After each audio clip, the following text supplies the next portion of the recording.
On September 28th, we took a trip to Toronto, Montreal, and Quebec City. Met Lynn again in Toronto and we stayed a night with her, and we were so happy to see her. She made us delicious supper and her avocado toast the next morning. Then on 29th, we drove to Montreal and we received so many delicious dishes from my dear friend from high school, Ren Qian. On both days, her husband Li Hang went to the hotel and delivered the homemade food and some fruits and soups and spices for our camping the next day. Thank you so much. 谢谢人姐。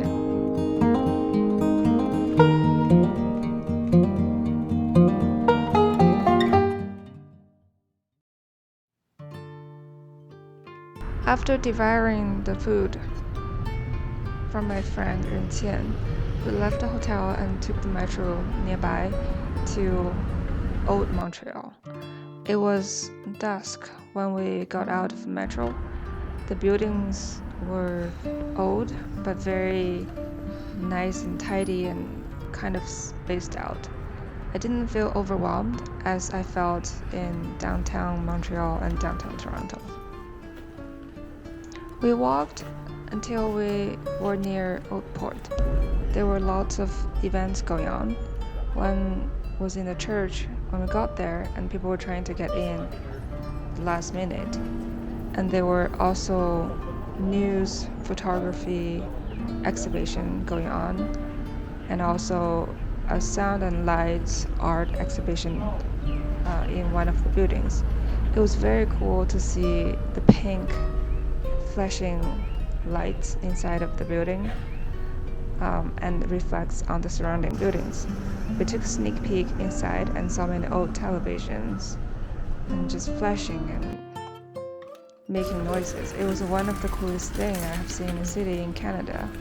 Montreal is truly a city rich in culture and art and overall has an old city vibe.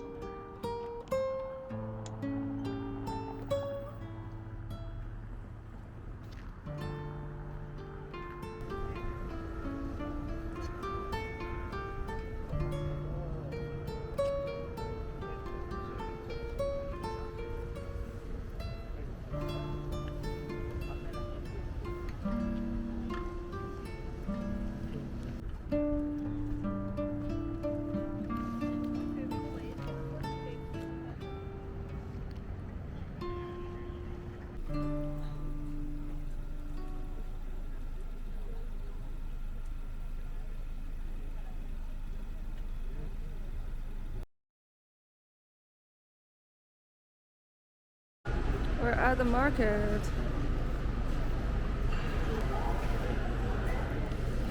But yeah, they call it Chinese crepe. Jintown Market in Montreal is my favorite market in Canada.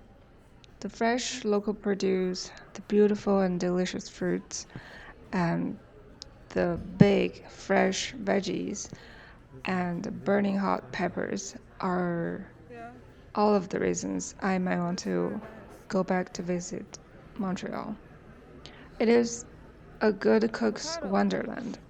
If I could, I would go to the market every morning and select a few items for the day or for the recipes I planned, and then go eat crepe and then buy some fruits and a loaf of bread and some wine and go home and cook all day. And maybe bake some cakes. That's what my dream vacation would look like.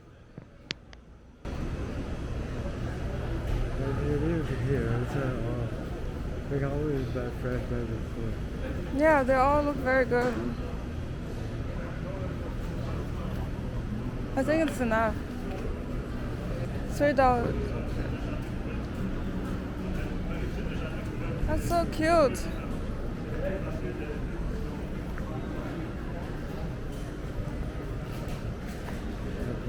Up.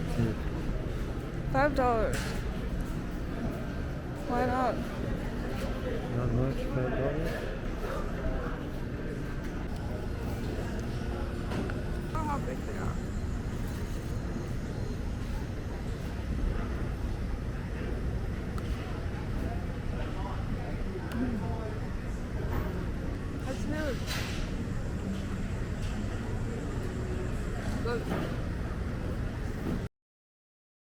We finally got to this bakery named Patisserie au Quebec. It is a very small yet very simple and warm feeling bakery with only a few items on the menu, a few varieties of croissants and quinamane. We had a bite of quinamane and it was heavenly. We went inside and bought more. The bakery taught me something about life, which is we don't need to be good at a lot of things. Keep doing what you love to do and be slightly better each time. And eventually, people will love what you produce, and that's more than enough. We then kept walking and trying to find a place to have lunch. We were Googling restaurants on a street bench and then realized that there was a long line just beside us. So we checked it out and it's called Schwartz Deli. We realized that we didn't have to wait for a table then, so we can just go inside and order takeout. When we got in, I realized it is the Schwartz Deli on Someone Feed Phil show, and there is a picture on the wall. I was excited to try out the smoked meat sandwich, and it was great and was as good as it could be. I would definitely come back next time in Montreal. We walked to Chinatown, and when we got there, we were kind of exhausted by the backpack. So I desperately wanted to find a restaurant to sit down. Chinatown. Besides, it was Friday and we didn't know where to stay yet. My plan was to drive to Park National La Molihi. And then I thought maybe I should phone and book a site. So I called when we were in the Chinese restaurant and they told me I have until 2 p.m. to book a site, which was 30 minutes. And it was strongly recommended. So I did it right away and felt much better knowing we will have a place to stay that night.